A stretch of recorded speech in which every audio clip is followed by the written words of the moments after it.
ফেলে দেওয়া জিনিস থেকে বা খোসা থেকে যে এরকম একটা তেতো বাটা খাওয়া যায়, এই ভিডিওটা না দেখলে বুঝতে পারবেন না। তো পটলের খোসা, আলুর খোসা আর নিয়ে নিলাম একটুখানি উচ্ছে, লঙ্কা, কাঁচা লঙ্কা আর রসুন।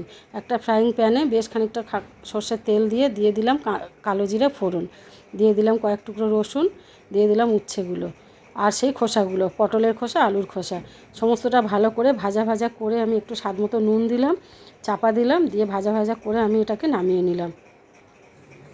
দিয়ে মিক্সিতে ভালো করে আমি পেস্ট করে নিলাম ঠান্ডা করে। এইবার একটা ফ্রাইং প্যানে আবার একটুখানি সর্ষের তেল দিলাম, দিয়ে তেলটা বেশ গরম হয়ে গেছে, দিয়ে দিলাম পেস্ট করা ওই বাটাটা, খোসা বাটাটা, দিয়ে একটু হলুদ দিয়ে দিলাম, স্বাদ মতো একটু চিনি দিলাম, দিয়ে আজকে তৈরি হয়ে গেল আমার টেস্টি আজকে খোসা বাটা বা তেতো বাটা। তো এরকম করে তেতো বাটা করে খেতে পারেন, যারা তেতো খেতে চান না দেখবেন তাদের কাছে এটা স্বর্গ লাগবে।